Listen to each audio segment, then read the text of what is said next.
Oh, it's been a wonderful couple of months enjoying all of this extra Halloween. I'm glad we converted November into Halloween too. Oh, I know, right? A double Halloween is best Halloween. Right?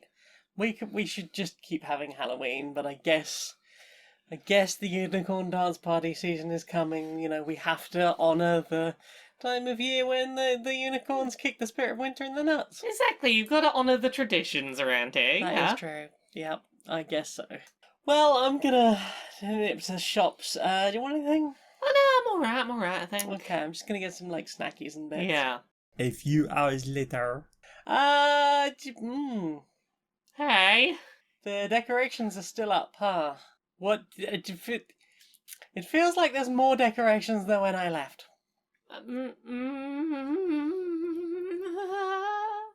Still spoopy. There's still a lot of spoop. The Halloween and the UDP decorations can coexist. I mean, I think Baphomet looks lovely with those twinkly I fairy thought lights. so too, right? Right? Yep, Yeah. definitely. Yup, and the spoopy skeletons now with flashy lights and a little hat. I'm kind of thinking we can just keep adding on more and more holidays. We just stop taking them down. We'll have the biggest display by the end. Spookmas. I wish it could be Spookmas every day. And also Halloween. That's what I'm saying. Spookmas. Spookmas, all the Halloweens. Multiple Halloweens, just forever and ever and ever. Forever the Halloween. The Eternoween. Ooh.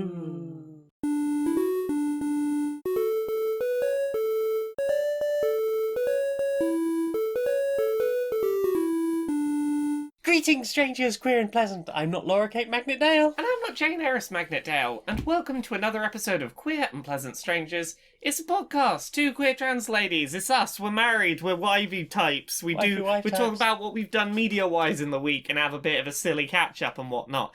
How you doing? Yeah. Life continues to occur a lot. Yep. There's a lot of it, that life. I am noticing that I don't feel alone. Like, I've noticed on Twitter, like, a lot of people in the last day or so have been like, it's a lot, right? It's a lot. I mean, the cold and the dark set in, and also it's hitting December, and suddenly everyone's going, oh god, the year's nearly over. And all the transphobia. I mean, there's that too, but you know what's not transphobia? Things we've played. That was a beautiful segue. Look, you sometimes see an opening, you sprint headfirst. Get in there. Get in there. Yeah, what have you played this week? What have I played this week? Well, I played some good games and some not so good games. Yeah, is that so? Yeah, no great or perfect on this show. No, I played the Lego Movie 2 video game. This is one of them open worldy Lego ones. Yeah. Yeah, like I've bought a lot of Lego the video games. Yeah. And including Lego the Movie, the video game. Which I seem to remember you feel pretty fondly of. It's one of my favourite Lego video games. Okay. It's oddly charming. So what went wrong between the first and the second movie tie-in, I guess? So you know all of the other... Well, I mean, I don't know the exact story, but you know, like, how Lego games have been ever since, like, Lego Star Wars. Yeah. Like, it's just... You have levels, they're set levels, they're based on a section of a thing from a film or something like that. Yeah. And then you play through them, and you play through them again in free play, and there's like a true whatever mode. Yeah. For getting like tons of pips. You collect like red bricks that give you 2 times, 4 times, 6 times, 8 times, 10 times modifiers, and like disguises and silly things like that. And this is the good way that you like it, is it? This is the good way that I have enjoyed it so far. I 100% a bunch of them. Okay. And then I'm happy. And the first movie video game was like that? Yes, absolutely. Okay, cool. It was a shorter experience, but because the movie is the way it is, the game sort of tried to capture that while still being like its own thing. And I think it did a really nice job of that. Yeah.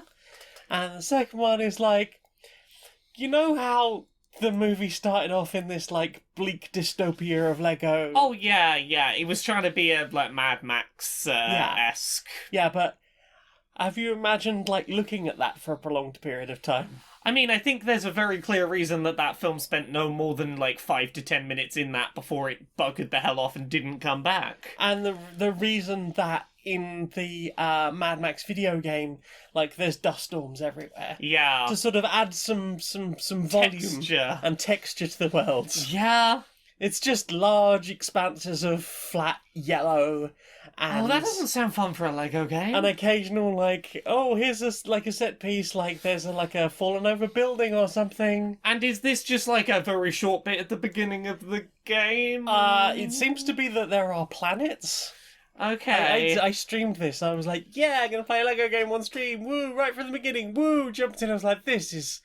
What the fuck is this? Sometimes that is the risk you run with streaming. Yeah. And I'd obviously not played it before, and clearly hadn't picked up enough from the trailers and stuff to realise what it was. And I just didn't really enjoy it. Usually I will break off stream from a Lego game and I'll be like, you know what, I'm probably going to be playing that for the rest of the week. Yeah. And I haven't had any desire to go back to it. It feels like a real weird thing that they've messed that up in, that the Lego games have got such a consistent formula they know how to do right. That's they know how to do the thing and they do it, and it seems like it'd be hard to screw that up. Yeah. Yeah. It seems like that should be the case. But no, they fucked it up. Yeah. What about you? What have you played? Pokemon. Tell us about Pokemon. You played both Brilliant Diamond and Shining Pearl. Yeah, so here's how my Pokemon journey went. I started just casually playing Pokemon Brilliant Diamond, and then I got to the bit where the Legendary was, Dialga, the sort of version exclusive Legendary, and I already have multiple of it in Shiny. I don't need it in Shiny, but there's no Pokemon Home yet, so I can't bring my Shinies into it. So I was like, I kind of want a Shiny of this one, though. So I started soft resetting for it, which is where you just restart the game over and over and over and over to try and get this shiny Pokemon that there is at that point in the game, and nothing I can do to make the odds better. It's just 1 in 4,096. Get lucky. I'm up all night for that. Yeah, and I mean, I'd had a busy couple of weeks with protesty stuff and activism-y stuff, and I just needed something to repetitively no brain to, and that was very good for that. And then I had a moment of I kind of want to actually be playing story again, but I'm not done soft resetting. Yeah. So I booted up Shining Pearl. Yes. And I started powering through that, mainly just trying to get as quick as I could to where the region exclusives were. You spent a long part of that game, even through the first gym, with only one Pokemon. Oh yeah, no, I went a long way not catching a single Pokemon. I had a couple of gift Pokemon I picked up along the way, but I didn't catch anything until some Pokemon I didn't yet have that I saw. It was like a Steelix or something where I was like, oh, don't have one of those, I'll get that. Then I went back to Brilliant Diamond, because here's the thing. This was a thing in the original Gen 4 games back on the DS, and I hadn't seen confirmation anywhere that it was the case in the remake, so I'd been a bit iffy. Turns out so when you first find the Legendary, you're basically these trainers are behind you, they tell you can't leave because this is a story moment, the Legendary's in front of you. If you catch it, you've caught it, no re-rolling for shiny. In the original release, you could knock it out or run away from the Legendary, go beat the Elite Four, and then go talk to the Professor, and the Professor would go oh hey, I heard some rumours that it's back up there, and you can, as long as you haven't caught it, right, you can go back up and try again. Right. So, without a huge amount of verification, I largely was okay, if this is wrong, I guess I'll replay Brilliant Diamond on another save file to get back to this point. I knocked it out, went and did the Elite Four on the Champion. It was correct. I can still do it in the remake. So it's back at the top of the mountain for me to do my resets on.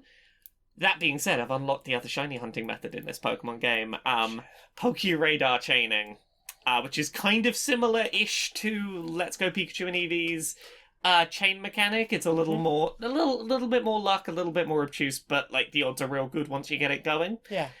The gist is, you get an item once you've beaten the Elite Four and seen all of the Gen 4, like the first 151 Pokemon in Gen 4. Mm-hmm.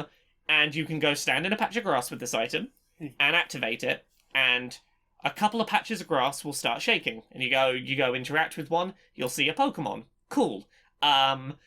You can catch it or knock it out. Catching it gets you better odds for this working out. Mm-hmm.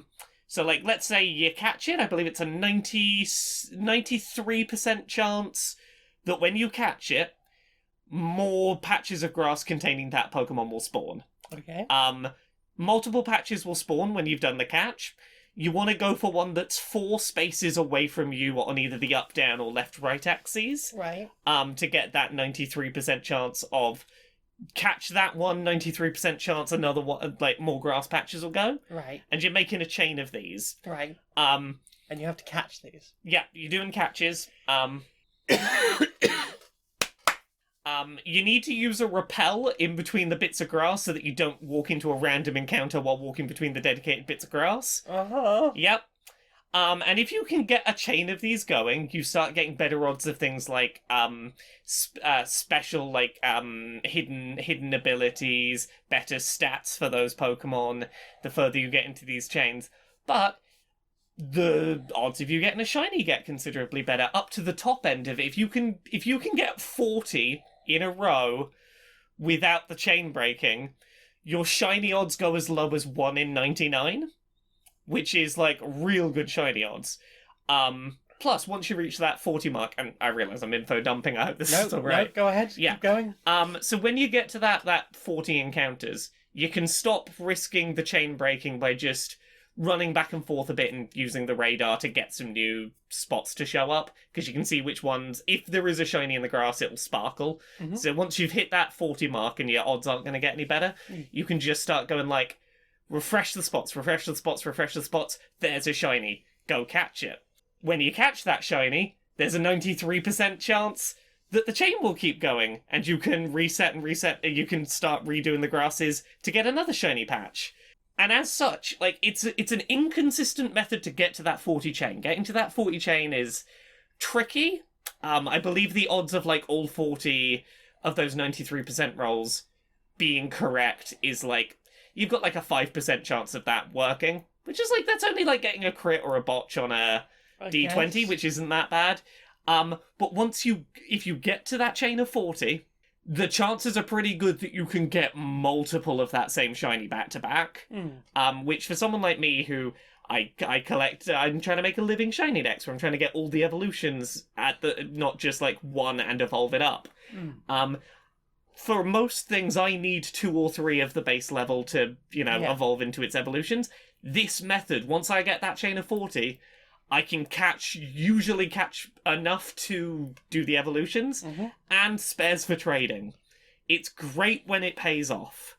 So yeah, that's what I've been doing. I'm playing Pokemon. Pokemon! What have you been doing? I played another Lego game. Yeah? Also not a great one.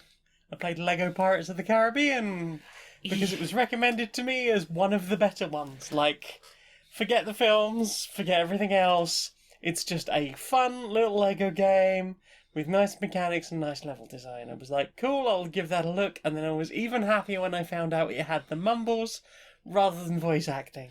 So you don't have to listen to Johnny Depp mumbling. Exactly. Don't have to listen to Johnny Depp saying words. I just get the nice mumbles, and, like, I always felt that the Lego games, like, I'm not going to be, like, a purist about it. Like, I don't want to be like some people say, I like the way they just have the mumbles. But, like, there was always something charming about the way they did the cutscenes in those games when the characters just mumbled. Because you, like, had to do a lot more visually. And I felt like that was, like, just a really nice language of just, like, the silliness and the way they communicated those things. And yeah, that was nice to have. But this one has quite long levels. Yeah. And a propensity to crash a lot. Yeah, a lot of the Lego games seem to have been doing that for you, but this one particularly seemed to be pretty nasty. Well, initially I was having a lot of problems with it, and I wondered if it was just something to do with the age of it. And I went on like Steam forums, and people were saying like run it in Windows 7 compatibility mode because it's one of the older ones. Yeah. I was like, because it's got the full film in it. It's got On Stranger Tides in it as well. Oh, And sorry, you mean it's got levels based on the full? Yes. I thought you meant the film was in there somewhere. Yeah. I understand. I apologise. That's okay. Yeah, it's got sort of levels based on the fourth Pirates movie. So I was like, it can't be that old, right? How old? How long? I realised that At World's End was probably sometime like 2006, 2007, maybe. So I God, perhaps... it would have been, wouldn't it? Oh, no. Oh, yes. Oh, time is moving. I don't like it. Stop it, time. Stop that time. It's fine. It's like it was a long time. Like at least the third one was a long time ago. So maybe that was a problem. So I was like, fine, okay, I will run it in compatibility mode. It got better. Someone else suggested adding some things to the like startup command, and I was like, cool, I will give that a whirl, and it definitely made it better. Yeah. Like, I was getting slightly, like, a lot further. Sometimes I could play multiple consecutive levels and it wouldn't crash. Yeah. And I certainly wasn't having the problem where I was doing one level and it was getting almost to the end and then crashing, which was really pissing me off. Yeah. But it was still going often enough that, like, I'd play, like, a couple of levels and I'd be 100%ing them, because that's what I'm doing. It's my second time through.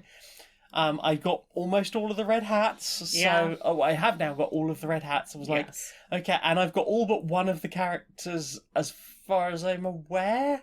I feel like maybe there's expansion characters or hidden characters somewhere. Oh, yeah. Although they might just be the character creator ones at the bottom. But there's a bunch of silhouettes on the very bottom row on the right-hand side. I was like, I haven't got whatever those are yet. And there's one jam-pack in the middle. Don't know which character that is, but I will track them down. Because they just appear randomly in the world, and you have to just, like... Sometimes you have to fight them, antagonise them enough, until they will pause and you can purchase them. Is that common for this series, or is that just this one? Most, like, Lego The Hobbit had them all appear on the map. Yeah. So you could be like, oh, there's one over there I haven't got yet. I will just fly to the nearest eagle statue and then go pick it up. Yeah. I think other games have had versions where, like, you could either go and find them in the world if you bumped into them in the world, or you could go to, like, a shop place and be like, yes, I will unlock this. Okay, but this just has the find them in the world. Yeah. So there's been a few times like, where is this character? I don't even know what that character is. Yeah. I don't know what I'm looking for or where I should be looking. And sometimes if one character blows up another because they just interact with each other in the world, that character doesn't seem to respawn anytime soon, or possibly at all. So it's like, I don't really know how to get that person back now, or what. And then I was just trying to do levels and stuff, and it, going on like a 20-minute jaunt through a level, scouring every little bit of a thing, only to find that it just wasn't gonna let me have the thing. Like, thanks, the game. Thanks, video game. Thanks, appreciate. I don't appreciate. So yeah, there was that. What about you? I've been playing around with Switch modding. Ooh. Because, hey, fun fact, if you have an old enough Switch, it's really easy to mod. And they can't... Fun fact, they can't software stop you doing that, because it's a hardware flaw with the physical chip inside it. I won't go into detail about how it's done here, but the short version is you put something in the USB slot and you put something in one of the Joy-Con rails and oops, there you go, you hacked it. So this is like the first generation that had the paperclip hack. Yes. So this is basically the paperclip... I've got a thing that you slide in the Joy-Con rail that basically does the paperclip hack, but without like poking things randomly. it has two metal bits in it that are in the correct place that if you slide it in the Joy-Con rail, the paperclip will be in the right spot, so you won't fuck anything up. You're not scratching anything? And there's a thing that goes in the bottom of the Switch that, like, you don't strictly need, you could use a PC for it, but it's basically like, hey, plug this in the bottom, that's where the stuff is that says make it hacked. Mm-hmm. And I've been playing around a bit. I've been working out what functionality is available and how, the Switch works. Yeah.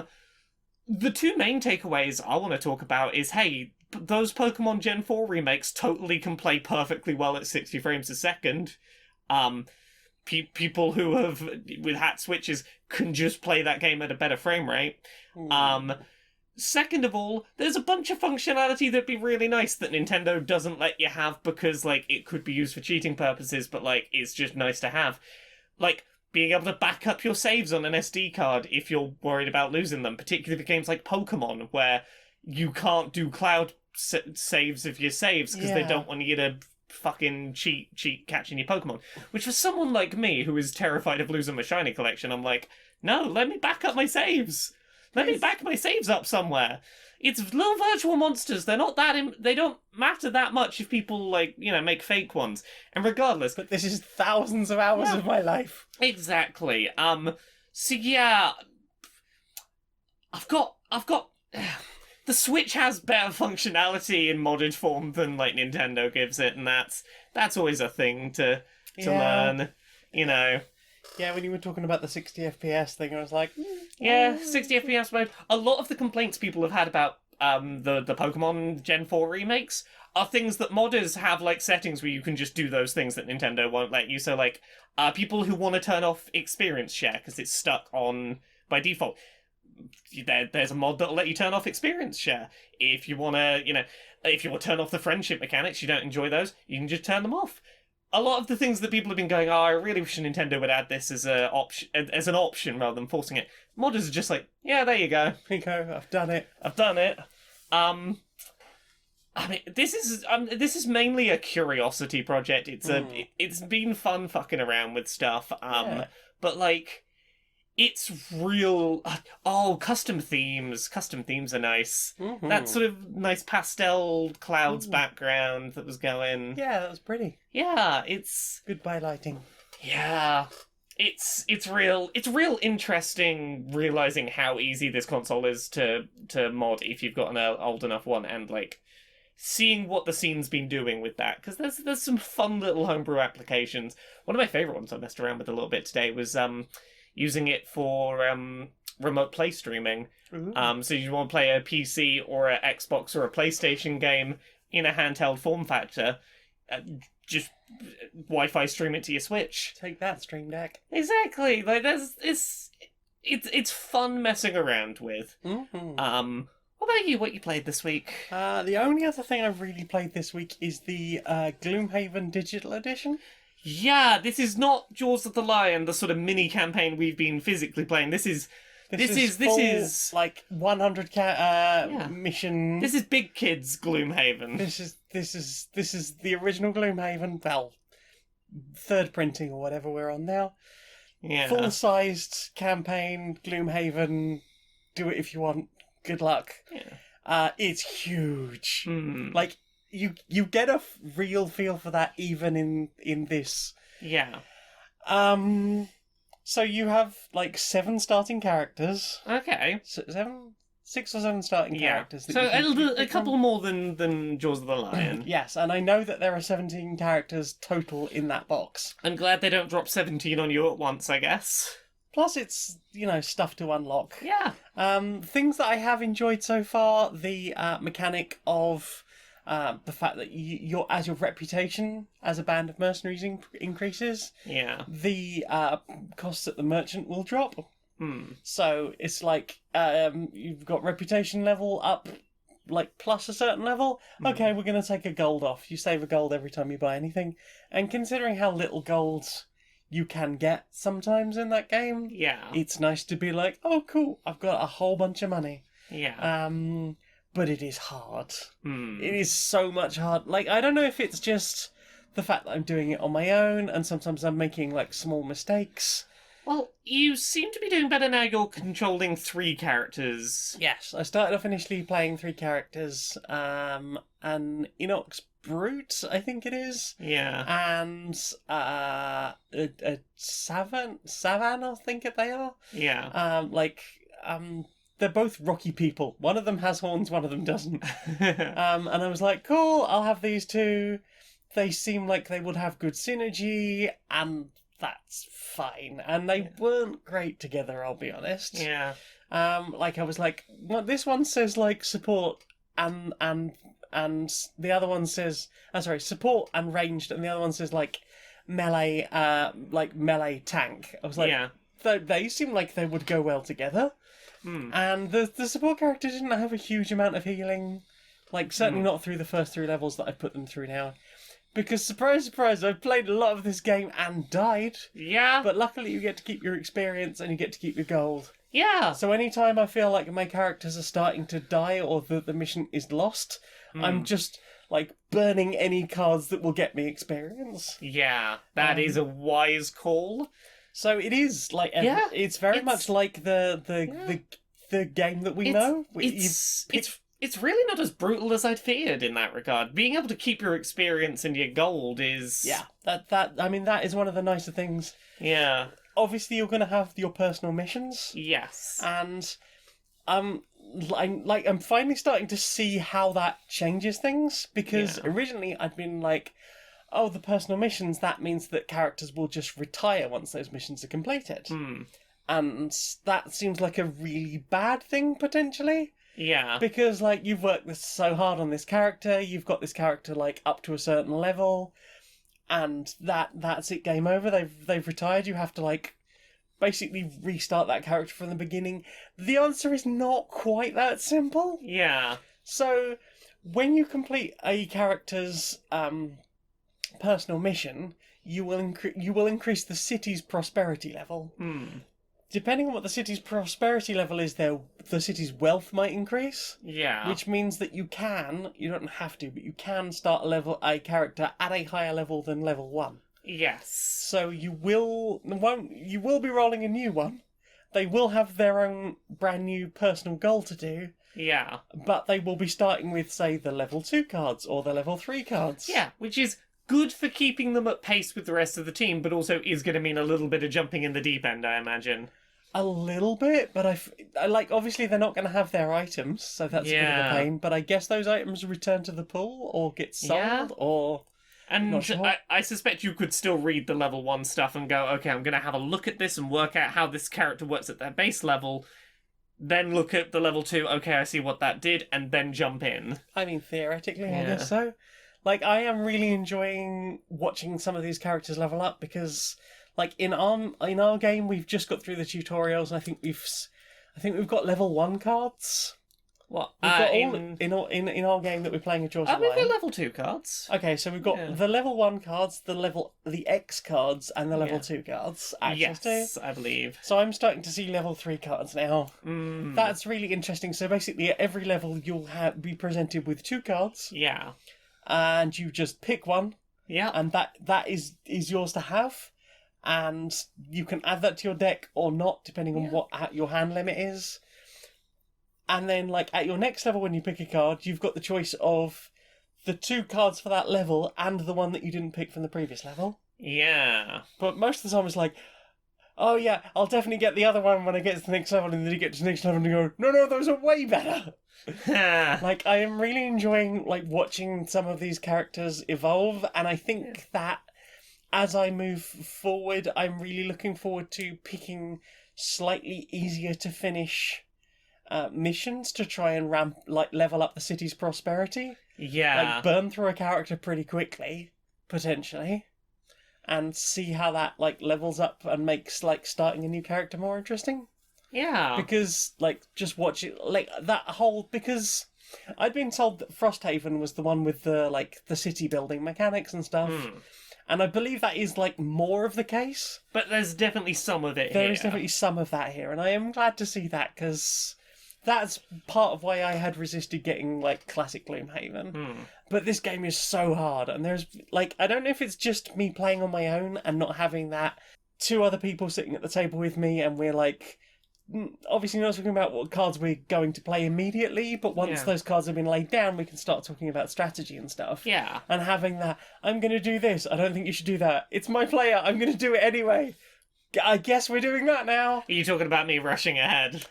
Like, anything like that. Yeah. Like, in that team, you are working together, but you can't guarantee that that you're all gonna do necessarily like what somebody else thinks is necessarily the best thing. And for better or worse, that will sort of change your playstyle a bit. Exactly. And you can work around that, and like we haven't.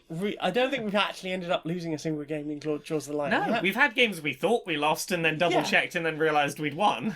Apparently, that is a really common thing with Gloomhaven Standard and Gloomhaven Jaws of the Lion. What, thinking you've lost and then... No, just getting so used to the fact that the first few missions are kill all the enemies that you forget that sometimes that changes. Like, one of the missions I tried to do earlier today was go into this thing and loot this chest. Yeah. And then get to the exit. I was like, cool, I can do that.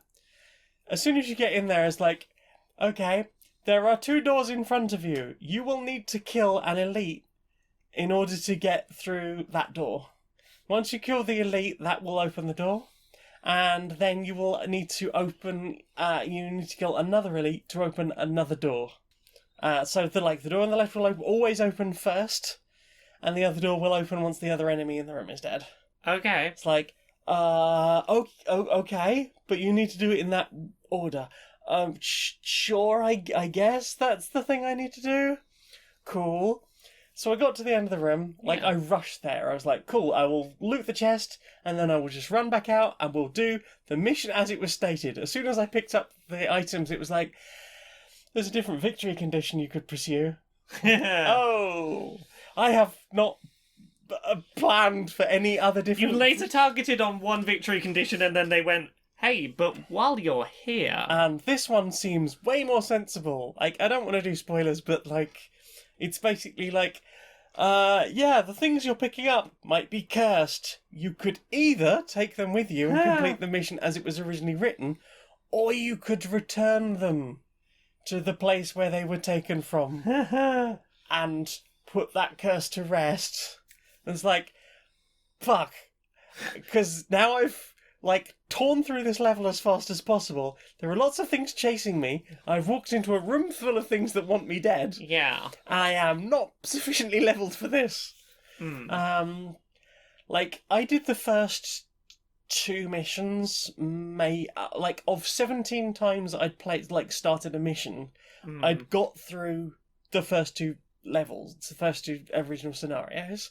Yeah. And, by the end of that, I had a side mission that I'd got. One of the things I picked up somewhere was hey, you can go to this well, there's a thing you can go into this well. I was like, okay. And then I got back to town and it was like, okay, thanks for doing that quest, here is my next quest. As soon as I walked out of talking to that person, somebody was like, hey, that person might be a bit shady, come and do a quest for us.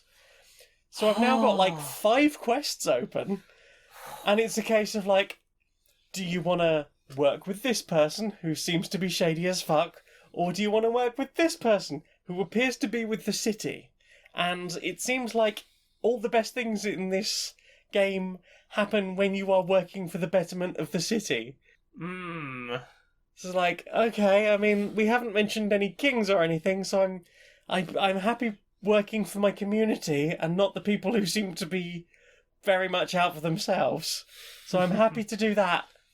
But also it is a really shady city. It's almost like Morpork with how shady it is. There's cut purses and thieves and people summoning shit. It might not be dragons or custard, but I'm so excited to play more Jaws of the Lion. I think we're going to get them on Sunday potentially. I think so. I think the day this episode goes up, we probably will be playing more of it. I am very excited to play more Gloomhaven. Yeah. But yeah, I'm considering depending on how long it takes for Frosthaven to arrive, maybe getting Gloomhaven, but accepting that it's going to be hard. Yeah. It's going to be really hard. And the idea that you will play through a 2+ hour campaign or scenario potentially. Yeah. And go, we lost. Because you know how we always talk about how nicely balanced this is. Yeah. Imagine if you'd got to a point where you'd been playing for about 2 hours and then you lost and you just had to walk back to town with your experience and your gold and go, let's try again, I guess. We're going to have years of excuses to have board game weekends with that particular friend, and I'm very excited about that. Yay! Yay, big gaming friend. Yay! Do you want to talk about anything else? No, that's it for me, I think. Well then. Oh, time for this. Right. So, yeah, everyone in? Yeah, okay, yeah. So, So, here at Hasbro, we own everything. I mean, yeah. Everything, right? Yeah. So, and we own all of the old companies. We bought all of the old games companies. We own them now. We own them. Yeah. We got the Transformers. We got the My Little Pony. We got Milton Bradley games. We got all of the old games. Yeah. And then people were saying like, oh, the price of Hero Quest has gone up and up and up and up and up and up and up and up. So we did our Hasbro Pulse thing, and now Hero Quest is happening again. Yeah. It's not as good. No, but it's there. But it is there. It is back again, and it's got plastic models, and we like more plastic. And it's very easy to make things more expensive when you have heavy plastic getting in. Yeah. So, what else can we artificially inflate the prices of on eBay, and then encourage people to buy again because from their youth? I don't know. You got any starting ideas? Mousetrap. Oh, Mousetrap. Yeah. What if Mousetrap, but gritty realism, and there's now an app? Oh, yeah. Like, you gotta scan the QR code to find out which bit of the contraption you gotta twist or something. Yeah. Okay. Operation.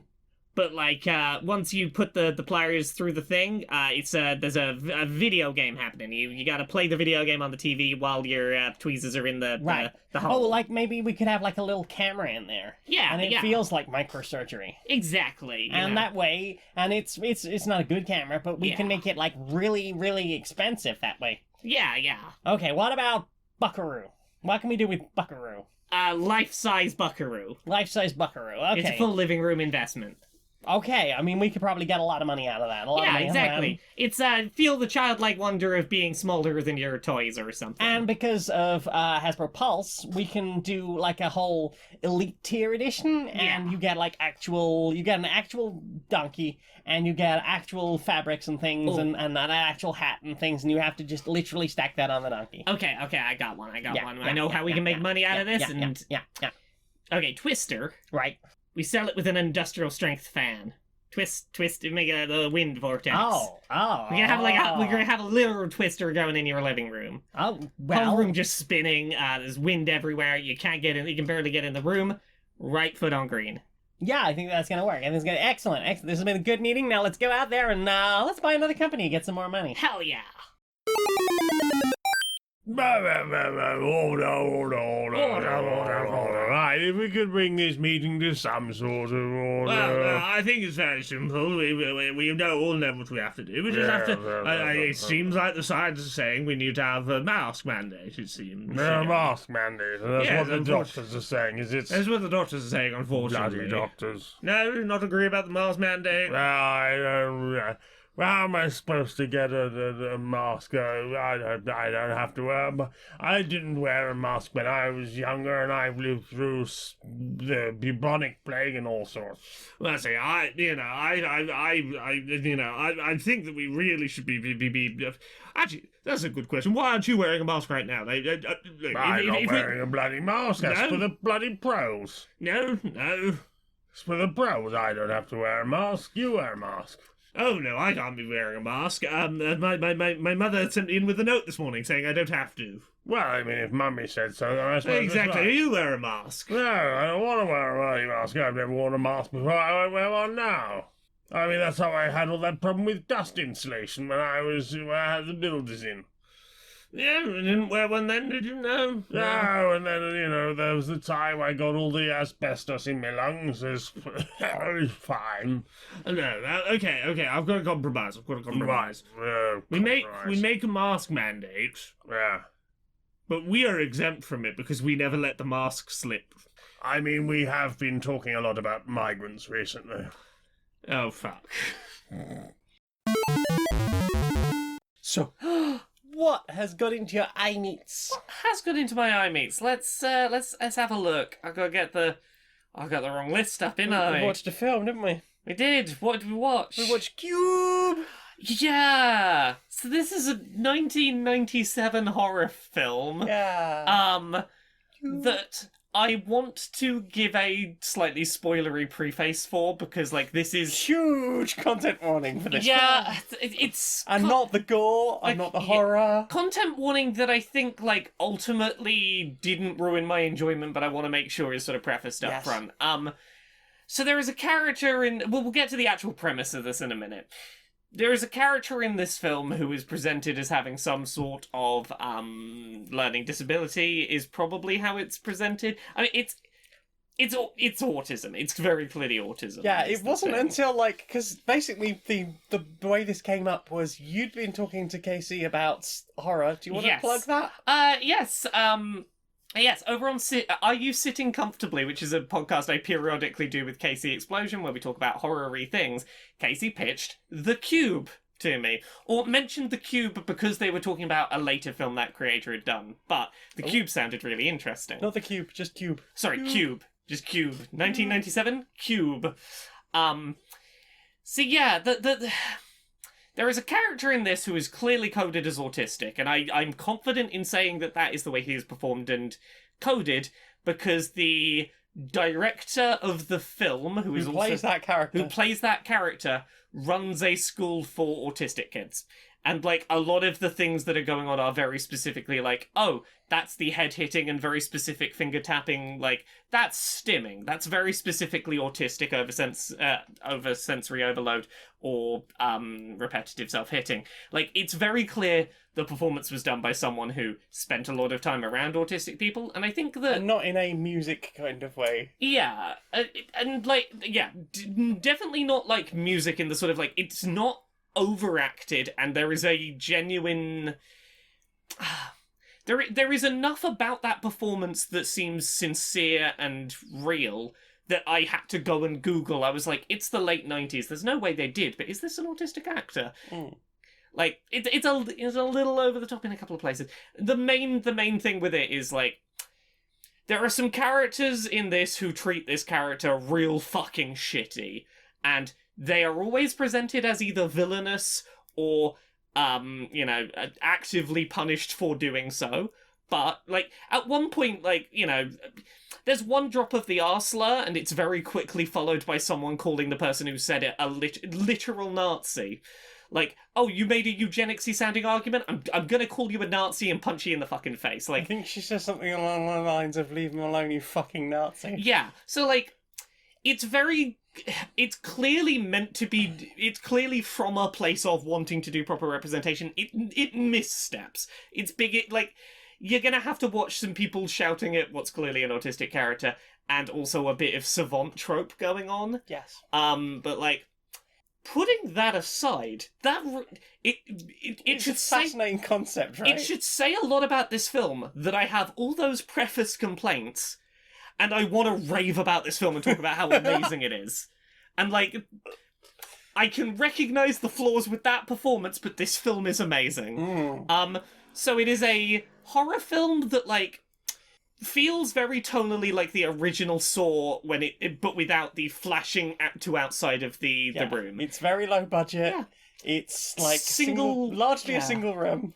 Just colour-coded differently. So a bunch of people wake up in a featureless cube, and on each side of... nicely patterned. Yeah, this nicely patterned. The walls are a colour, and each of the faces has, like, a door you can go through that will lead to an identical cube room. The colour changes, and it's very clear they're using the same set over and over, but just changing the colour each time to go, they've moved to a different bit of the cube. But, like, it's such an effective technique for... this sort of disorienting, but still you can track the progress really easily. I have to say that Cube is way easier to follow than Cube 2 Hypercube, because Hypercube, I believe all the rooms are white. Yeah, from what I can tell from what you've said, it sounds like that one deals with, like, entirely white rooms and, like, non-Euclidean geometry and shit. Yes. So we'll put that aside for now. But yes, they wake up in this big cube room, or series of cube rooms. They don't know why they're there, and many of the rooms are trapped. If you go into the wrong one, you will just die. Like, the film literally opens with someone being cheese-wired in a style of the Resident Evil laser corridor. But, like, it really well handles, like, here is a group of people trapped in a small, stressful situation with the threat of death if they do progress carelessly, but dying of hunger, starvation, drought, etc. if they don't, and the tension that brings. And the types of people we have in there. We've got, like, this complete nihilist who doesn't feel like they have anything to live for. You have this cop who acts like a fucking Nazi, what a shock. Yeah. You have this, I believe she's a doctor, I think? Yes. And also a conspiracy theorist? Yeah, like, I really like that all of the characters have very strong, like, here is their useful trait, here is their big downside, and it keeps those consistent and very well established. Like, you can see, for each of them, like, here's how they're gonna help, and here's the thing that's gonna be a liability. But yeah, it's like an 80-minute film. It's pretty short. Yeah. But, like, it moves at a really good pace. Yeah. Without ever feeling rushed. Like, as you said, like, we got to a point and you were like, oh, the film's nearly over. It's like, yeah. Yeah, but, like, not in a way that felt like, No. oh, this was too short. It was perfect length for what it wanted to be. Yeah. I really Doesn't hang around. liked the mystery. Mm. I thought it was very clever. Who built the cube? What's outside the cube? What's happening? What is actually happening in where they are? Yes, the realization of, like, the end point of what's going on was so genius. I wanted to...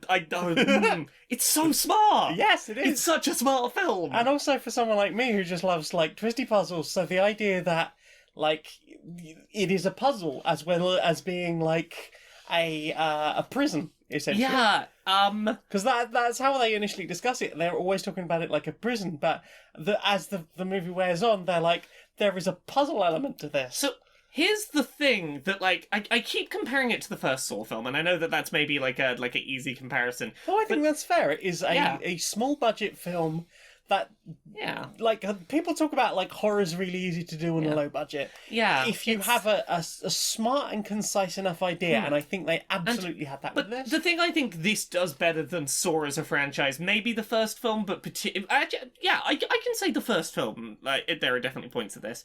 It always feels like there is a way to get out of this situation without getting hurt or dying. Like, one of my biggest complaints about Saw as a franchise, even from the first film, there's the person who's got a certain time limit to get out of the chicken wire maze, I think it is. Yes, the razor wire maze. The razor wire maze. Yeah, where it's like he clearly wanted to get out. He tried. He did it. He cared about life. He still died. That always annoys me about Saw. Yeah. This feels very like... This plays by Saw its... constantly broke its own rules. And this first one at least follows its rules really well. I feel like it does. I feel like it follows its rules really consistently in a way that makes me much more invested in the results of what's happening. And, it's... So yeah, go in with, like, there's gonna be a little bit of people being mean to an autistic character. They are villainized for it, but that's gonna happen. And a little bit of savantism. But it's a really good film, though. It's weird because I haven't watched it in years, and as soon as you were mentioning it, it was like, Cube, we should watch Cube. I love Cube. Cube's brilliant. And then, like, it took me to... It's a thing I've been doing more in recent years. Like, I'll go, I remember that film from my youth. And then it will, like, sit in my brain for about 20 minutes and tick, tick, tick, tick, tick, tick, tick, tick, tick, tick, tick, tick, tick. Oh, yeah, there's probably some transphobia in there. There's probably some homophobia. There's almost... Yeah. Like, wasn't it, like... For this, like 15 minutes before the film started, I was before we put the film on, I was like, I bet there's an arse slur in this film. There's one arse slur, but the person is definitely villainized for using it, and they are called a literal fucking Nazi. So, like, here's the thing: for a film of that era, it's not perfect by today's standards, but it definitely feels... It does better than a lot of movies today. It feels like, at the very least, it is trying to portray anyone who is mean to autistic people as monstrous and villainous and should not be heard out on that. Mm-hmm. And not being played by an autistic actor, considering that, the performance is really well done. Yeah. It, like, some of the very specific hand flapping, I'm like, that's you didn't just watch YouTube videos, that's an actual hand flap. You either know someone or you have someone in the family or... in this case you work with. Well, like, very specifically, like, there's a point where the character's hitting himself on the head in that sort of big sensory overload moment.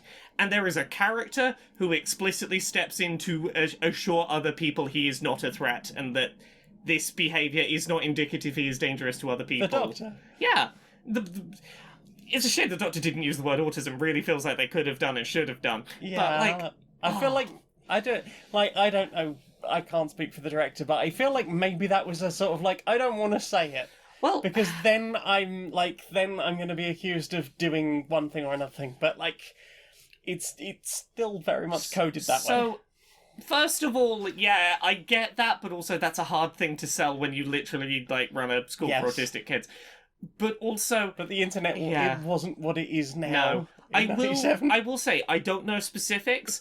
Cube Zero apparently might make this performance not so great in retrospect. There is... I don't know specifics. I've been told that there's something in Cube Zero that implies maybe that's not autism, maybe that's a thing that's done to people. Yes? Yeah, that might imply, essentially autism traits are a thing that can be done to someone. It might be an implication that film the third one kind of makes. The second and third movies do very weird sort of future stuff. And I don't... Like, because Cube Zero could be set at any time. Yeah. The original Cube could be set at any time. Like, they're in jumpsuits, they're in this cube, they are stripped of everything, like... The only things they have are, like, one of the main characters has her glasses. Yes. We know that the cube is a physically constructed location because someone in there talks about it being physically constructed. It's not until, like, the second one we start talking about, like, hyperdimensions, like a four-dimensional cube where, like, maybe you need 5 left turns to get back to where you started. Yeah. Things like that, and I'm fascinated by the geometry of that. I'm real. The ending of that film is fucking wild, and I don't know why they did that, and I kind of hate it. So, here's kind of where I'm feeling after watching this first one. Amazing standalone horror film that we never touched the others. I'm like, I would more than happily watch this and go, that's the only Cube film that ever exists. Yeah, do that. My interest... I think you'd be happier. My interest in Cube 2 is because I love the idea of taking this premise and even if narratively it doesn't need to exist, I love the idea of trying to put this kind of setting but in fucking hyper-reality and rules not making sense. That is not following the rules of that first film that I enjoyed, but I'm going to enjoy it as its own separate thing, probably. That's not following the rules of that because like... No, I can't say anything. Yeah, okay, say nothing. Cube Zero, however, spends a majority of its time outside the cube. And who are the people who watch what is happening in the cube? Like, who are the wardens of this prison? And honestly, like, I hope that doesn't say too much, that it doesn't tell me too much, but also I'm really fascinated to get a picture of the outside world of some description. I think in the way that the original Cube... does the way it does of being like a very single room. It is predominantly done as 2 people in 1 or 2 rooms, but they have cameras and they're watching what's going on inside the cube. And like that's why I was so fascinated by Cube Zero over Cube 2. Like because I love Hypercube so much, I watched Cube 2 a bunch. But then Cube Zero came along and it was like, some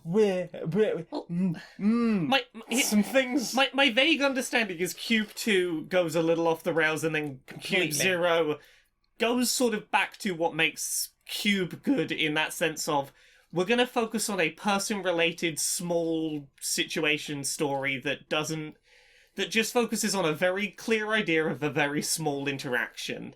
Or what if the outside of the cube existed and there was a touch of the beginning of We Happy Few? Oh, there's a bit of me that's like, because when I heard the vague sense of what Cube Zero was going to be, my first thought was, okay, yeah, I'd have watched a Saw film from the perspective of just Jigsaw sat in a room watching the game unfold, and just a whole film of like never going into the game, just what the fuck's he doing during that? I kind of like that idea. Yep. Like, what if the cube had bureaucracy and guards? Oh, and, yeah. I'm here for this. And things. And also management. For all of its flaws, as soon as Casey started describing the first film, I was like, I know that warts and all, this is going to be a series for me. This is going to be fascinating in all the kind of ways I love, despite any flaws it's going to have. Yeah. Like, definitely you have already seen the best one. Okay, but there are elements of 2 that I find fascinating from a hyperdimension style, and something involving watches. I'm not going to say more than that happens in Hypercube that was like, ha! And then Cube Zero is just the concept of that. Oh, people just sit and watch what happens in the cube all day because that's their like literal paid job. That's what they do for a living, and they have a boss, and their boss is like could have been played by bought from Wish Rick Mail, who is an interesting character. Yeah. Yeah. So that's I'm happy to watch those with you if you want. Oh, I want to watch those sequels for better or worse. What do you watched? I mean, that was mostly it. I'll be honest. I watched the new Casey, and not Casey, Pushing Up Roses. I watched the new Pushing Up Roses. She's done a video about a Stephen King movie, which I believe is called Maximum Overdrive. I just need to double check that. Yeah, that's a Stephen King. Yes. Yeah. That's certainly something, huh? So what if all of the machines, or a large chunk of the machines, decided that they were sentient, and maybe it's something to do with an asteroid passing by, but also maybe it's something to do with aliens? I mean, it's Stephen King. It could be either. Apparently he was off his tits on coke when he wrote this. I mean, most of the things Stephen King wrote is off his tits on coke when he wrote. Well, I mean, this is what entertains me, like, thinking back to the, 80s when I was younger, and I remember somebody saying, to an adult around me going, oh, Stephen King's so prolific, constantly writing new books. And now I think back and it's just like, yes, because he was constantly off his face on cocaine. One of my favourite TikToks is, it's like someone going, oh, Stephen King, how did you write so many stories? How do you do it? And then it cuts to a clip from, an anti-crime a dog's like a dare video or something. Yeah, it's specifically I think it's like a McGruff the crime dog kind of character going doing crack and cocaine. There's a song there's a song about crack and coke that it cuts to, and it amuses me greatly. That sounds like what happened. Yeah. The only other thing I watched we watched together for the most part. We watched the Orbpocalypse Saga. We did. I watched most of it and then got recaps on what I missed, but yeah. I sort of followed it. Which is the Oxventure series that they ran last year. Yeah, Dungeons and Dragons by the Oxventure YouTube people. The Outside Xbox, Outside Extra people, and DM'd by Johnny Chiodini. And yeah, we were talking about I basically stopped watching or listening to anything D&D at the start of the pandemic, and I didn't really understand why. All of a sudden I was stuck at home and I was like, all the things that were like my regulars, I watch every Oxventure. Yeah. I listen to Dice Funk religiously every week. Yeah. I didn't listen to any of season 7 until about a month ago. Well, and then I binged the whole season. I mean, there was a big change in routine that impacted routine a lot. Well, initially I thought it was just that was my commuting thing. Yeah. But we were talking about this the other day, and possibly the whole idea of while we're stuck, don't really want to be thinking about grand adventures. I mean, I think it's a lot to do with. I had a little bit of that with video games. I didn't want to go on grounded grand adventures because like, I could replay a Zelda, but that's Link out in a field having a good time in the sun.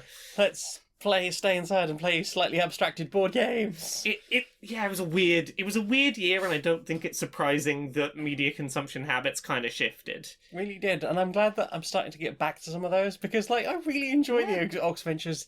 Like they are a wonderful cast of people hanging out, playing D&D together and having a really silly time. Yeah. And I think it was recently watching the couple of live shows from EGX that made me sort of go, well, you know what? I've watched those two now, and I really let's see what I missed. Yeah. So it was nice to go back and have like a 13-part multi-hour-long series to just sit and listen to. Very fun as ever. People. Had a good laugh. They do a good, funny. Johnny an excellent DM. Yeah. It was good. Even though Dob wasn't there for a considerable chunk, they managed to write that in an amusing way. Yeah. What about you? Have you watched anything else? I think that's everything I've watched. Well then. Time for this. Right, everyone, right, is everyone ready for our meeting? I suppose so, yes. So we have a bit of a branding problem, and we need to work out how to solve it. No one is coming to libraries. The young people don't seem up to date on libraries being a cool place to be. But libraries are wonderful, and it's a learning place and magic and I know, all the life comes to the world. I know, exactly. So I've been working on a rebrand. I wanted to know what you thought. So I'm thinking we call it Library Plus. Right. It's we have an app. Right. And you look up the books on the app, and when you look it up, we sort of make a big deal of like, oh hey, any book for free with this one weird trick. Download the cool app that all the YouTubers are probably talking about. We can get some YouTube ads or some internet ads and go, oh hey, download an app, free books. One day delivery. They're already in our library, but we just tell them to come pick it up the next day. Because, one day delivery is all the rage. We maybe go like, 3-hour delivery. Ooh. Yeah, it's available in just a couple of hours. Free book. It's right there. Have you got any ideas what we can use to entice them in? What do people like these days? We could put it in a tunnel. A tunnel? Yes. In a tunnel that's very difficult to get in and out of, and could potentially be a fire risk. Oh, we make it like one of those cool hip underground spots. We put it under like a train bridge or something. I was thinking, like, what if we electrified all the books? Ooh. Like digital books. Oh, I see. I thought you meant electric books. I wouldn't have been too keen on that. How about we make like what is it they call it? An ARG. If you read the books, maybe you'll get a clue to find out, I don't know, who the secret librarian is. Ooh. Do we have a secret librarian? I mean, it's going to be me in a fake moustache, probably. Oh, I see. And they'd be like, we took it off, it was me. And you could be like, and it's like in that one book where the villain wore a false moustache. Exactly, and then they've learned about more books and they can go read more books. If you liked this book, perhaps you will like other books. We get suggestions. Oh, suggestions, yes. You liked this, maybe you'll like this.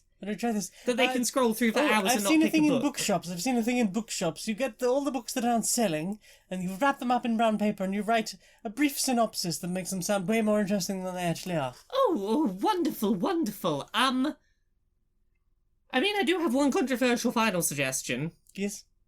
I mean, we could just make an effort for them to be communal spaces that we advertise like people can just be here, and capitalism doesn't require them to do anything. And we can keep all the homeless people that come in here for warmth. Exactly. We wouldn't have to move them on. No, exactly. This is just... Well, I think we should make a community space. Indeed. As long as they don't get the good soup on the books. Exactly. The soup, you have the soup and then you go look at the books. Soup in the canteen, books in here. Oh, wonderful. Warmth everywhere. Wonderful. Inside the boardroom of Supremacy Software. Hi. So, we got a problem. Not a money problem though, right? I know we're making all the money, but like it's a perception problem, and right. We gotta find a way to spin something. So You know how we released the those remakes of those old monster collecting games, and we didn't make them. Gotta buy them all. Yeah, I gotta buy them all. Exactly. We didn't make these ones though. We firmed them out of some secondhand, other studio. We don't even have to whip our own interns. Exactly. Is make them on the cheap, get them out the door is fine. Yeah. So they're selling really well. We're making so much money. But nice. We got a little problem, and Right. I think it's just like a marketing problem. Right. The games are broken as fuck. I mean, that's the default for us. Yeah, but right? like more than usual. Right. You know that game's meant to take like 30 hours to get through if you're going through it pretty quick. Yeah, I mean, I was saying how we should probably put in like a microtransaction where you can, get through it a bit quicker. Yeah, they don't need a microtransaction for that. Speedrunners have already got the game down to half an hour. 30 minutes, not 30 hours. I mean, that's not good because that's still within the refund window. Exactly. A speedrunner could, in theory, complete this within the refund window. We got a real problem on our hands. That is a big problem. Yeah, no, like, you can just... it's so broken, you run around in cutscenes and, like, just go run into the next room while the cutscene's trying to, do stuff. You can walk through walls, you can surf over the land, you can go out of bounds. It's wild. That is pretty wild. So now we can whip the people we farmed this out to, right? Well, I mean, yeah, get that them goes in without here, saying, but, like... I get to whip them. I mean, look... It's funny that we speedrunning got brought up because like I think this is just a marketing problem. Right. Because like I think we need to repivot and go, this is a remake designed for speedrunners. Right. Yeah, like all of these glitches are here to give you a sense of discoverability. You know these games, they're remakes, you know them inside and out. Or do you? New speedrunning tech added just for you. Yeah, like now you have like a whole new category, and you'll have all the fun of discovering new ways to break our game. Exactly. If this was just like the original, 30 minutes, we've got someone in tech who can do it in 3 minutes. Yeah. Oh, find out his speedrunning techniques. Yeah, have you worked out how to fold through the floor yet? Oh, bet you haven't, because it's not a thing you can do. Yeah, but we could patch that in, right? I mean, wait, sorry, 1 second, I'm getting an email. Someone discovered a way to fold through the floor before we'd even announced it. This game's broken. Okay, so we patch out like 50% of these problems, and then they have to deal with the speedrunning. You are a fucking genius. I know. So, what have you put in your ears this week? My ears. It's not been a very ear-heavy week, really, or it has. It's been an ear-heavy week on one thing. One thing. I've listened to about 15 hours of that Lord of the Rings Unabridged that I was talking about. How's it going?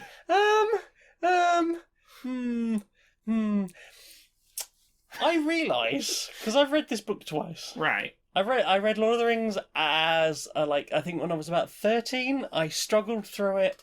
I read, almost all the way up to Bree, and then I had to completely restart because it had taken me so long I just lost track. Yeah. All that horny for trees stuff in that first book... He's very horny for trees. ...was too much for my aphantasiac brain to deal with.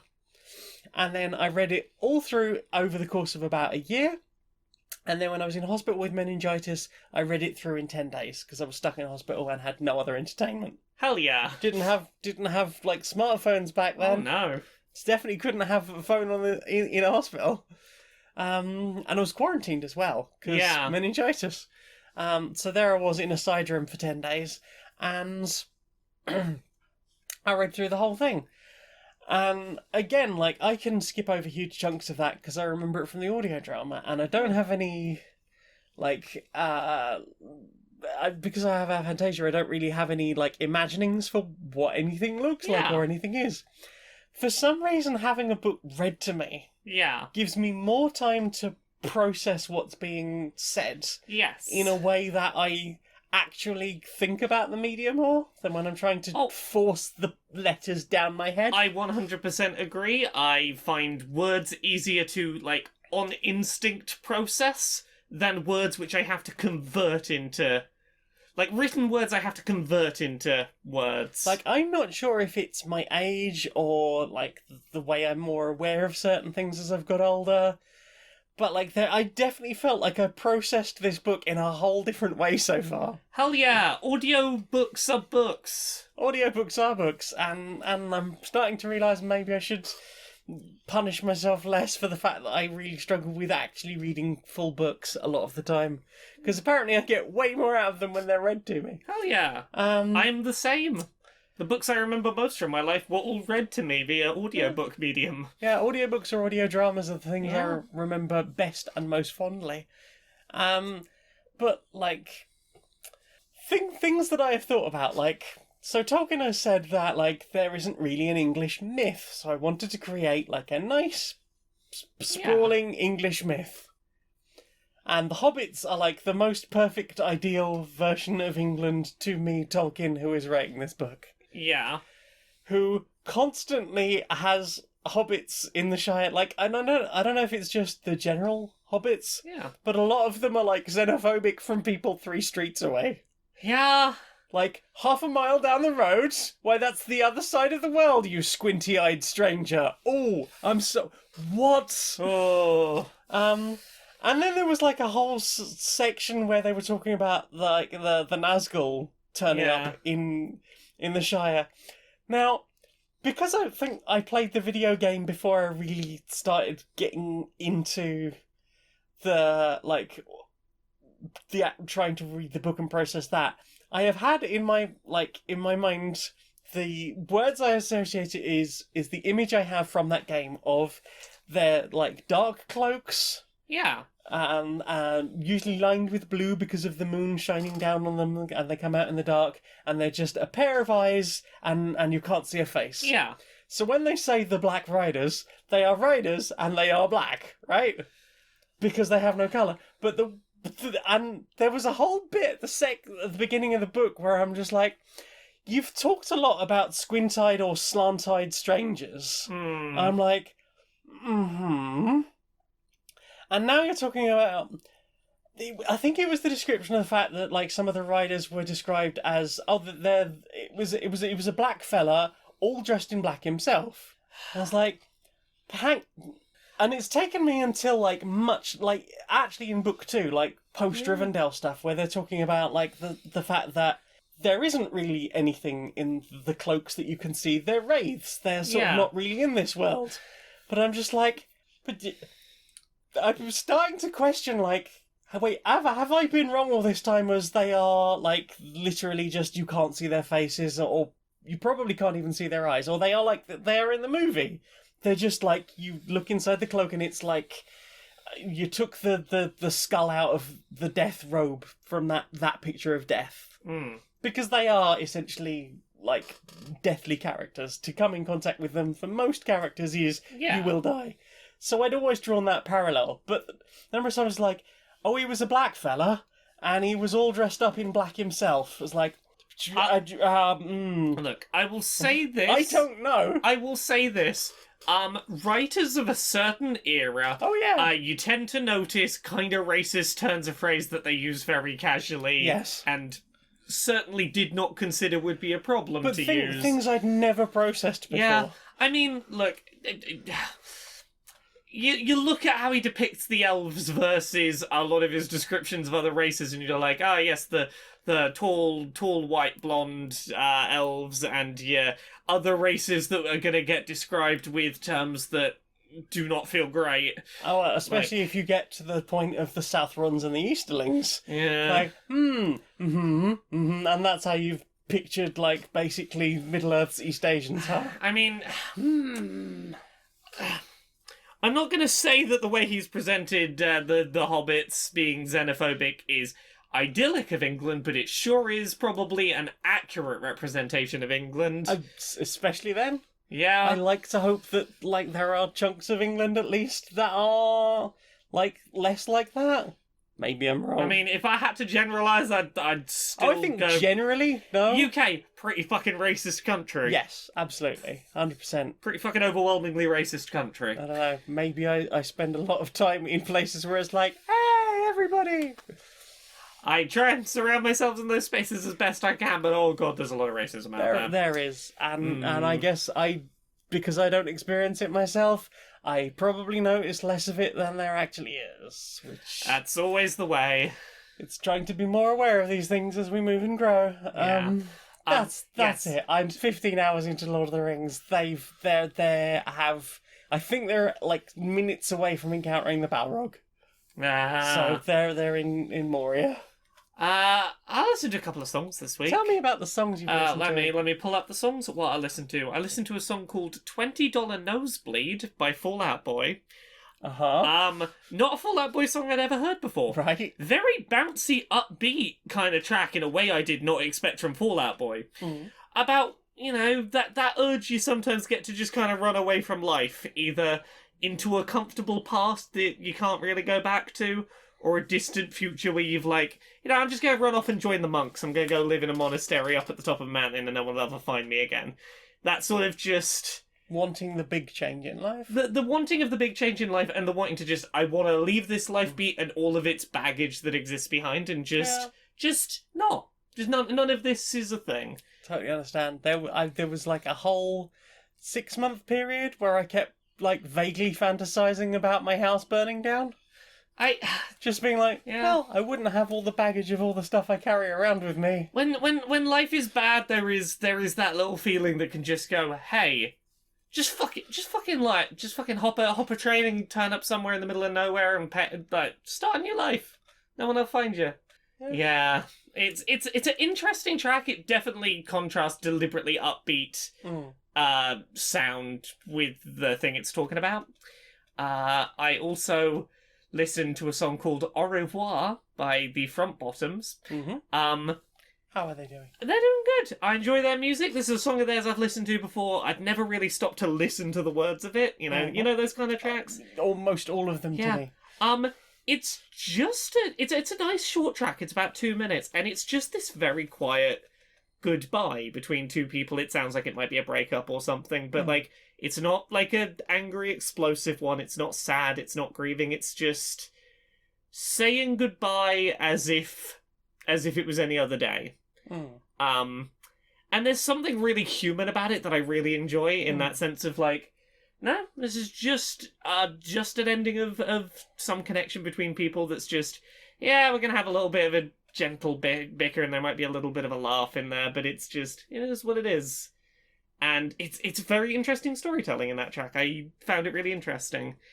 And I finally went and listened to the full song of a track called Come Over by Crawlers, which is a band that I've been following on TikTok since a year ago, and this is the song they've just had their big break with. They're finally making it into the UK charts. They are a all femme rock band that have a song that the chorus of has been doing the rounds on trans TikTok, about, hey, you stop dead naming and mourning me. Just fucking no. Be happy about who I am now. Is the energy it has and why trans people have latched onto it. There's a particular line that's something like, take her name out of your mouth, you don't deserve to mourn. And I'm like, yeah, that's a real chorus is real fucking good. It's a slow build to it, but it pays off really nicely, that track. Nice. It's a real good track. Hey. Hi. Hey. Hi. It's me, Big Brands. Yeah, it's you, Big Brands. Yeah. I recognise the brand. Yes, hello. You clicked yes to receiving updates about discounts, didn't you? I mean, I didn't click no, apparently. Yeah, I mean, that's the same thing. I mean, you have opted in. You had a triple negative in your do you want to not engage with avoiding adverts? I was very confused. Yeah, but you didn't click unsubscribe. Okay, that link doesn't fine. work. What you advertising at me? Well, you know what time of year it is. Primary gifting period, I'm guessing. We've had the Black Friday. Yeah. You like the Black Friday? We did all those discounts. Okay. Well, if that's already happened, then what are you messaging me about? Well, we extended those through the weekend, right? We had Black Friday, and then we extended through the weekend, Right. Black Friday all weekend. Right. A long Black Friday. Okay. Yeah. And then Cyber Monday. I mean, yeah, but I mean, it's gone past Monday now, so... Yeah. Are we done? Okay, what now? Cyber Season. Cyber Season. Wait, what's Cyber Season? Cyber No, Season. I regret asking. What Cyber Season runs all the way through until the 20th of December. You can get all of our best deals on all of the things. You can get so much off of all the products that we sell. Sometimes up to 70% off of the very expensive thing that we sell. Come on. I'm gonna say this to you, Big Brand, in the politest way I can. You're beginning to sound a lot like DFS. But you want a sale, right? You want the items now that they're on sale. I do want them on right? sale, but I don't want Right? fucking capitalism. What if we move them just a little bit further? We can move them further if you like. I mean, here's my suggestion: just sell it at a reasonable price all the time. If you're gonna be on sale all the time, just don't be on sale. Just have all the the time. price. Just November till the end of Cyber Season. Just then, not all the time. How we couldn't afford to make money if these were all the prices all the time. That'd be. I like. Are you doing a January sale as well? No, there might be an Easter sale and a summer sale, but that's it. The rest of the time, this product $1,500 right now. $500. Come on, Piracy sites. I'm going to the piracy sites. Ooh, we're gonna make that very difficult. Not that difficult.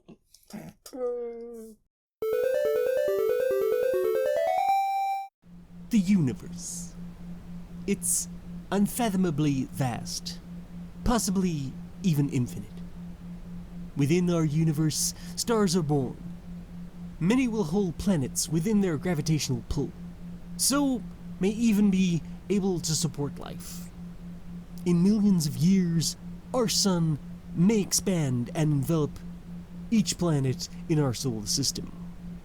But before then, a meteor could impact the Earth and wipe us all out. In the history of the universe, such an event would figure as barely a footnote in the endless unfolding of time. Consequently, it can feel easy to say that nothing we do matters, but that's not true. What you do matters. Who you are matters. You matter.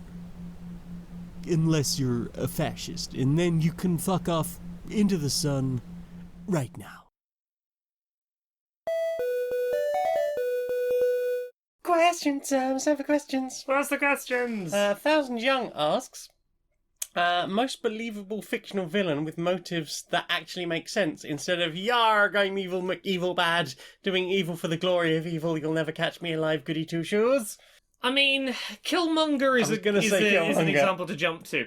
The other one that jumps to mind goes a little extreme with the ways of trying to get there in the end, but Shang-Chi's I was going to go Kingsman 2. The villain of Kingsman 2, their whole thing is that they're trying... the drugs thing, wasn't literally all they want is the decriminalisation of drug possession. Yes. Like, that's their whole goal, is to decriminalise drug use. Yeah. And, like, the whole plot of that film is, like, world governments going, no, we'd rather you murder all of our populations than us give in and make drugs legal. And it very quickly becoming like, oh, the war on drugs really doesn't care about the cost of human life. That's a good villain. Oh, yeah. Fascinating villain. Yeah, like, monstrous, and but especially when, like, is it the president in that? Yeah, turns around and goes, yeah, fuck him. Yeah, We'll put him in a cage. Because that's the thing, is like, look, yeah, she fucking grinds people up into burgers and, like, she's villainous, but, like, end of the day, she's asking for something that's not going to harm anyone. It's actively going to, like, make a lot of people's lives less bad. And the president is like, nah, kill people, I'm not doing that. And, like, that's a fascinating villain. I like that one. I said Shang-Chi's dad, I should probably clarify that. Yeah. Not all the horrible things he did for years, but the being tormented by the death of someone you love and doing stupid things. Yes, being... fooling yourself into thinking that death is something in your control and that, you know, you can overcome the most painful things in your life. And the question did ask specifically about believable fictional villains, and I believe that grief can do terrible things to people. I believe the reasons he set up in that to not to kind of hate his kids. I believe those reasons. Yeah. Like I believe how he gets where he's going and why he acts the way he does. Yeah. Yeah. Yep. Tricky asks, what is this podcast about? Wrong answers only. I mean, it's a Joe Rogan fancast, right? Yes. It's a Richard Spencer fancast, right? Oh. It's not. No, we These aren't wrong mustn't. answers. We mustn't name a third one of those because then we might accidentally summon them. Oh no. We've mentioned 2. We can get away with that. That was. I'm Yeah. so sorry. I used our entire.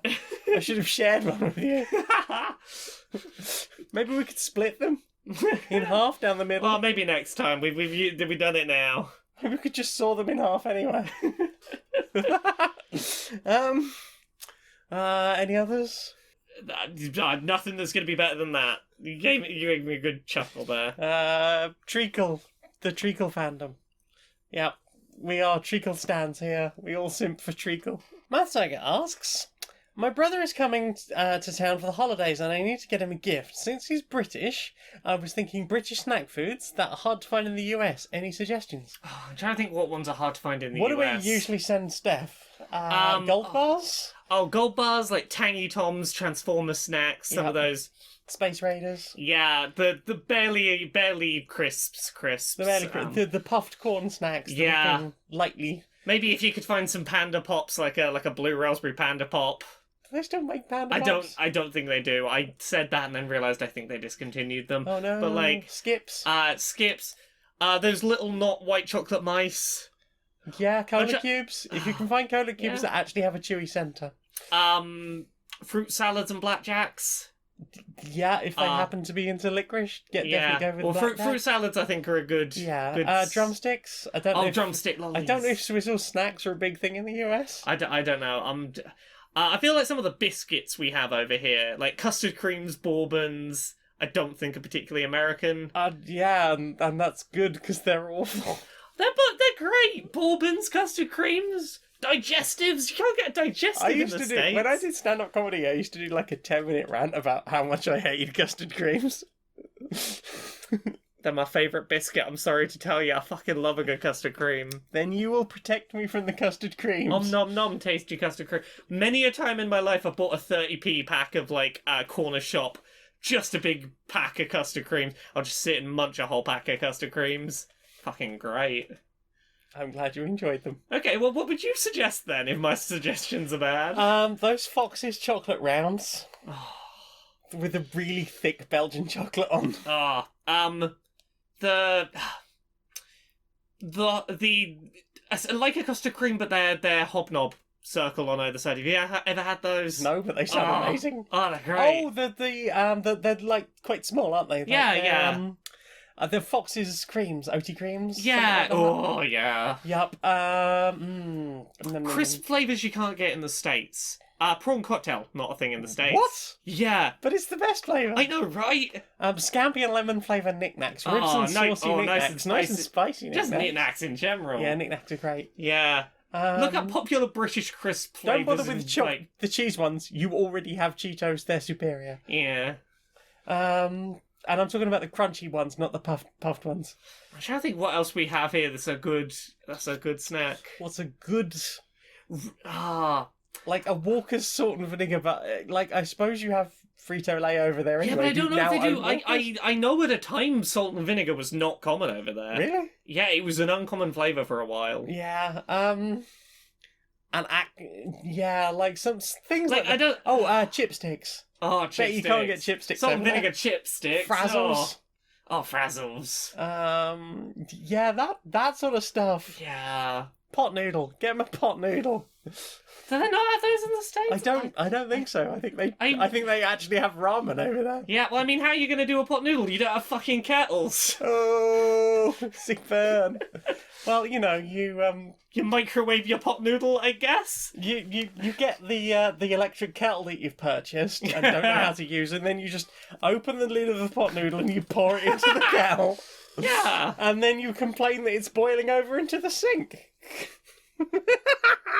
Sick burn. Which is what you would get if you put a pot noodle in a kettle and then ran it.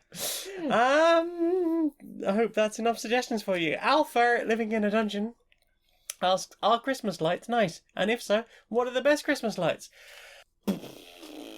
I like twinkly little colourful fairy lights. I like fairy lights. They Yeah. don't have to be Christmas lights. Exactly, You can fairy have lights can be all year round. In America, they call them string lights. Yeah, they But can be all year that round. takes all the magic out of them. Yeah, the Fairy fairy lights. lights. These nice little fairies. They're fairy lights. Yeah. Yeah, dancing through the trees. They do make little colours just for us. Yeah. I like the traditional, like the pointy ones. Yeah. I don't know if they're still made of glass. I guess they're plastic now, but used to be like pinched off little bits of glass. Yeah. Especially if you can find one with an actual yellow in it, because since they switched over to LED bulbs, a lot of them have much harsher lights in them. Yes. And like back in the 80s, I remember it being sort of warm and really Yes. really nice. But there were also a lot more house fires, so Yeah. swings and There are roundabouts. trade-offs. They were trade-offs, but like, yeah, fairy lights of that sort of style. If you can get like nice warm lights, the things I think that mitigate that really nicely are the ones you can get with like the little frosted balls on them. I used to have a really nice string of those in my old place, like strung up around the ceiling, Yep.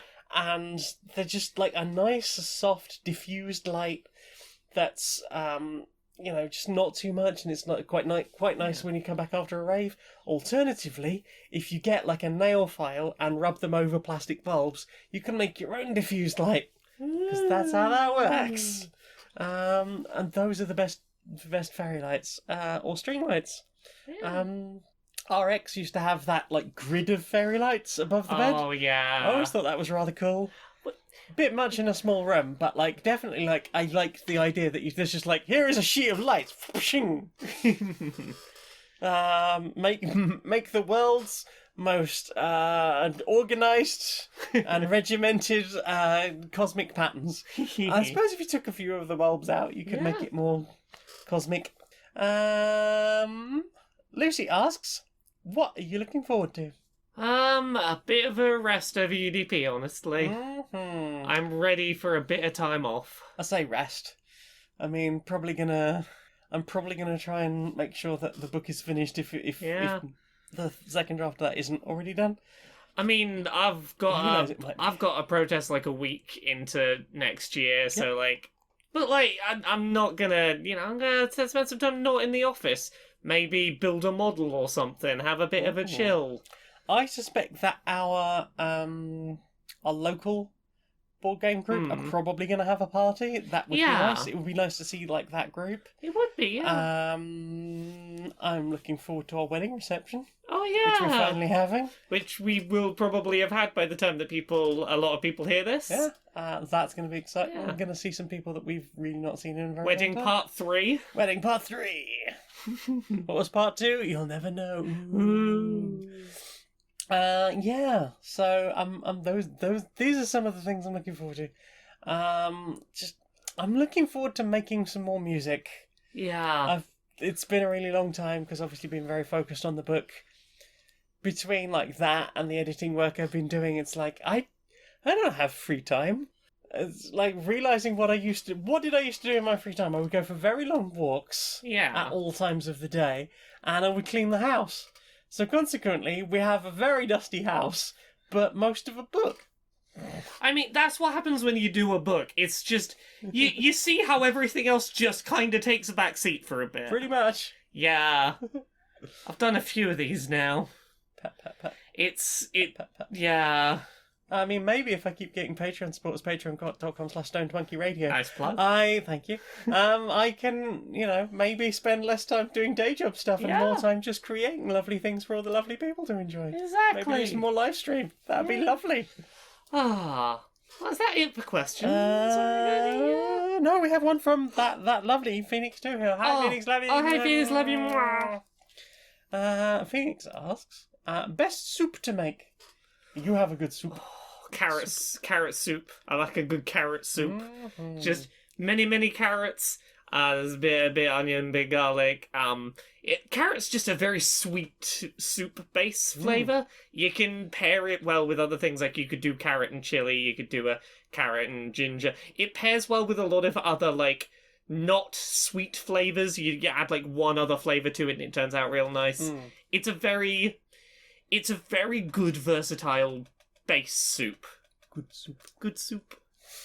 I like a leek and potato. I like a mulligatawny. Oh, what's a mulligatawny? It's like a curried meat of some sort, but I guess you could probably do like a curried jackfruit mulligatawny. I like a curried red lentil soup, like a sort of a good curried soup. I don't think I've ever made a red curry soup. Oh, but, yeah. My mum does a very good red lentil curry soup that is.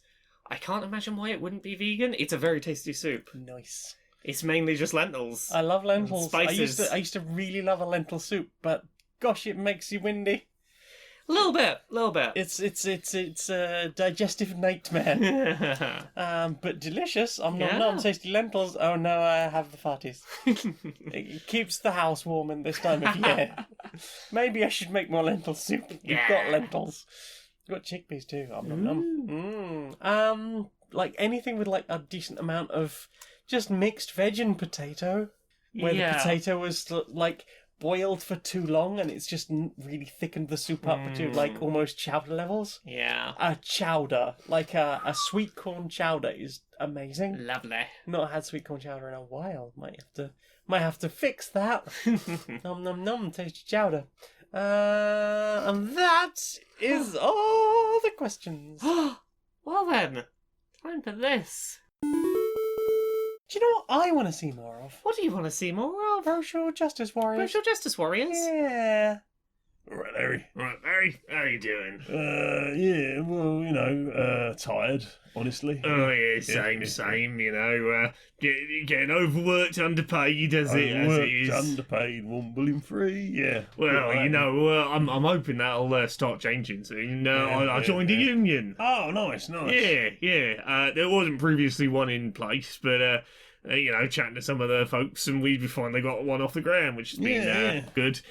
Despite all the anti-union movement going on recently from employers. Yeah, I've noticed a few employers, messaging, we got a big vote coming up, and if you're not sure, maybe you just vote no. Yeah, it's there's a reason that corporations fearmonger and scaremonger about unions, which is unions are powerful. Capitalism only works because it, separates the workers from the means of production and, keeps them on the breadline so that, if you do not have, all you can really afford to do is work, have some sleep, go back and work. And we accept that, the 5-day, 9-to-5 work week is not efficient, but it does keep everyone, tired and scared enough and constantly exhausted enough that they will keep engaging in the capitalism. It's routinely been shown in studies that, reducing the number of hours and the numbers of days worked in the week increases productivity. But capitalism doesn't like that because if you're not tired and you have free time, you can organise and you can ask for better. Start having ideas. Exactly, rather than just being like, oh no, I need this job to not die. I'll better take what I'm given. Unions are bloody powerful, in enough numbers you can go, no, do better, and, it's easier to get stuff done. Well, there are many, many more of us than them. Exactly. This House of Cards only... There's a reason they call it the 1%. Exactly. This House of Cards can only stand because we allow it to, and, unions are a small step on the way to readdressing that. There are steps like, replacing for-profit corporations with, like, workers' co-ops and things, and, eventually tearing down the whole system. But unions, very good starting point. Yeah, exactly. Yeah. Don't really have much more to say on that. Ah, I unions agree. Big pro-union. Yeah. Join a union, or maybe consider starting one. Exactly. Don't let them scare you away from them. Unions, more power to you. Absolutely. Very literally. Yeah. You fancy a hug, mate? Oh yeah, definitely. Nice.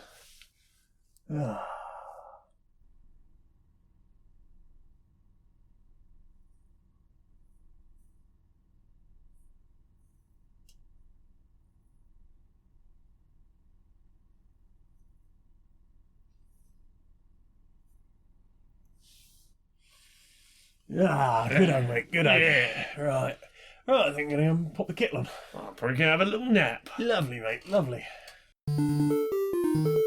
So, Laura, Yes? we've got a book! We've got a book. It's called Who Wants the Whale? Go order a copy, then we can put it on shelves and you can read it. Yeah. It's about anti-capitalism and anti-corporate sentiment, but video games and stuff. And funny. And funny. There's funny, but also, like, maybe corporations bad, but also video games. But also video games, and it's funny. It's funny. Oh, we've been having such a laugh rereading that book. It's a good book. I'm not usually one for laughing at repeat material, but there's been a few times where I'm like, nah. We did that read through together, and there were points where I was like, Yes. This is like the third or fourth time I've gone through this. That's real good, Jane. I like that. Like, and the fact that I'm not tired of... I'm not tired of reading a book that we've written and edited and reread other drafts and read and reread. I usually hate books the minute I start writing on them. I'm like, even if it's a great book, I hate it. Like by like 2 weeks in, I fucking hate the book. I like this one still. I'm really enjoying this. I really like this one. I am enjoying this. I have enjoyed our process for this. I just wish I had more time to commit to it. I'm very much enjoying it, and it's funny and silly, and it's full of heart and fun. So many wholesome characters that I want to introduce people to. I love the people we've made. There are like 3 people who I absolutely would like. I would love to hang out with them. Yeah, there's 3 in particular who I'm like, they're beautiful, perfect babies. I love them. They're the best. And that's because they're the best characters in the book. I mean, look, they're my personal favourites. I won't They're my lie. personal favourites, and then there's, the people in charge. And then there's, like, little factions around the office who are fascinating in weird ways. So yeah, go check out Who Hunts the Whale. Either Google Who Hunts the Whale, Unbound, or go to unbound.com/books/whale. Go check it out. Do it, please.